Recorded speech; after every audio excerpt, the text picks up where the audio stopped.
Alright, hello and welcome to yet another big name MAME game. Today's big name MAME game is 1944, The Loop Master. You might remember this as the one that was ported to the CPS2, and it's the only horizontal 1944 version. I'm probably making that up, but what the heck, right?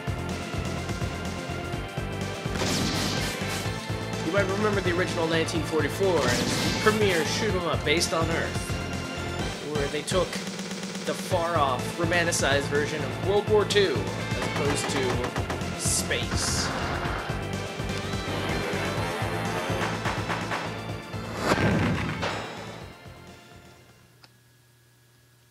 And so, let's jump right in.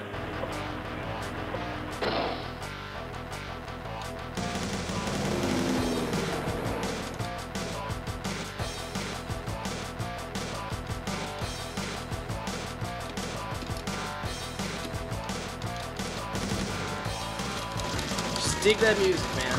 Alright, so your first button is, as you tap it, it shoots, and if you hold down, then you charge, and when it's all the way charged, you rain death from above. Like all great airplanes. I'm gonna put it on auto-fire, though, because charging is lame. And so your second button is a bomb. And you do the trademark signature 1944 loop-de-loop.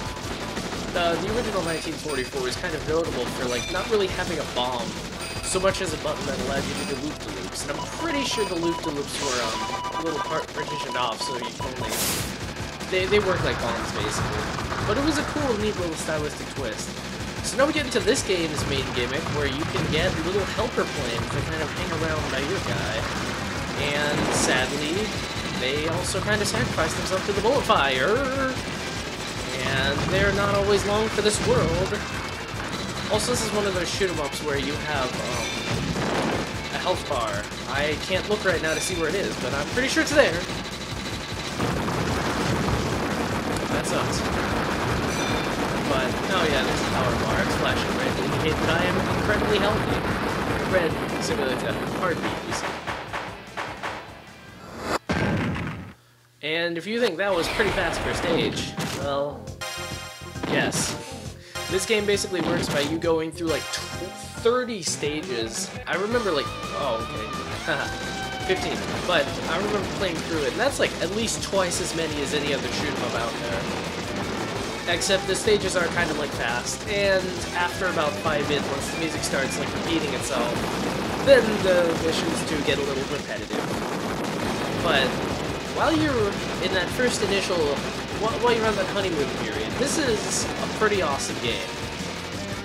Afterwards, you realize it's kind of a generic, sort of mindless shoot-'em-up.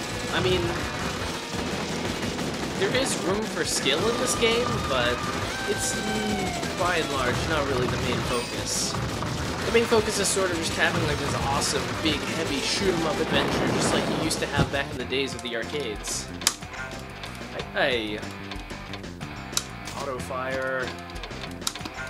One of the perils of using auto-fire is that sometimes it makes it hard to enter in your name. But we're back. Auto-fire. We've got our fun little helper friend planes.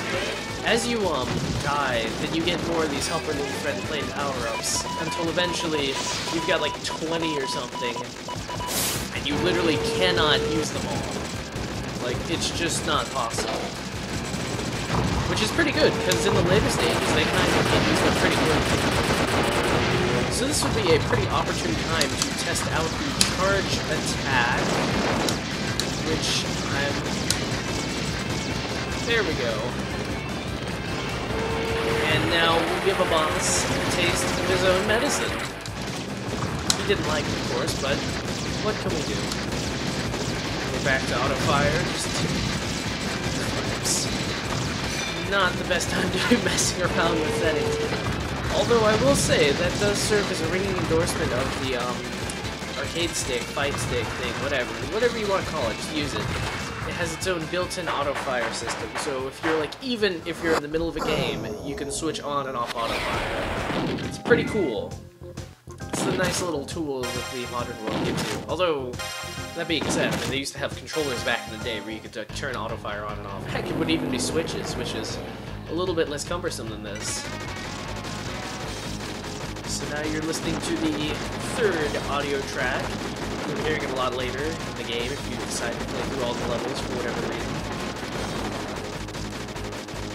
I mean, it's really a game that's all about, like, the old-school arcadey goodness of the 90s, but with the visual polish and spit and shine of the late 90s, probably early 2000s. Not 100% on when this game was made, but it definitely has that, like, we've played the genre, we know what's happened, here's our best effort sort of look. As opposed to, like, kind of the raw and unfocused, check it out, we made a shoot 'em up sort of feel that some of the earlier games in the 90s give you. Jeez. Alright, there's sort of room for skill, but I mean, at the end of the day, it's kind of like the enemies just send a jackload of bullets at you, and then challenge you to dodge. I mean, you don't ever really get the sense that the enemy's bullets are playing fair. You just get the sense that the enemy's bullets are being supplied at a bulk discount. Oh gosh. Well, just call me BB boy. Yeah. I think you're already starting to see how this could possibly get repetitive, although I can't for the life of me imagine how that would happen. But yeah, I mean, that's the thing about MAME games sometimes. I mean, once you've, like, played them and seen all their gimmicks, and if there aren't even that many gimmicks to begin with, then eventually you might get a little bored.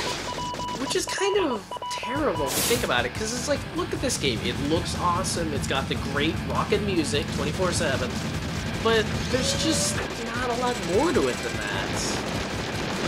That's kind of disappointing. At least Aero Fighters had, like, the wacky characters, and you're like, playing a new game, you're like, I'm here to play as a dolphin. But this doesn't really have that. It's got, like, rockin' music and shooting stuff up, but there's nothing that really makes you want to play, like, again. Or even worse, like, there's nothing that really wants to make you play all the levels. I mean, each time you do it, or each time you, like, restart, you still see that, signature 15 levels to go thing, but after a while you kind of question, like, why? Do I want to do all 15?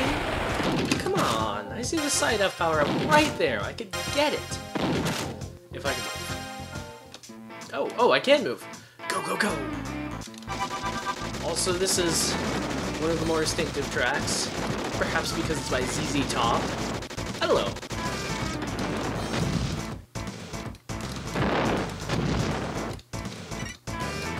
Tell me that is not the opening to ZZ Top's Lagrange. Okay, you probably did, but I still contend that they sound similar. Actually, a neat little detail is that your little wing guys don't destroy in one hit. They have their own little health gauges. Which is kind of cool, but then if you think about it too much, then you realize that you're sending your little minions to do. And then you kind of get a little sad, so don't think about things too much. Pretty sure that was Lagrange too. Whatever. So yeah, that's 1944X 2070D, the Loop Master.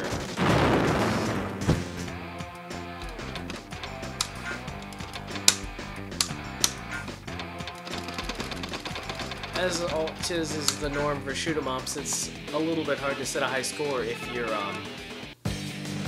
continuing, but you can try. Maybe it's a cool game to, like, play with a friend and just, like, keep... Whoa! Got last place? That's not something I want to brag to my mother about. But, I mean, it might be a cool game to, like, play with your friend and, like, play it throughout a night or something and be like, hey, dudes, we're playing 1944! But... not a heck of a lot. Although I will say this about the 1944 franchise. I always appreciated that they used, like, that airplane that's got the weird, like, dual bodies connected on a wing. I always thought that was the coolest airplane design growing up. And I still do. That's awesome. What are you talking about?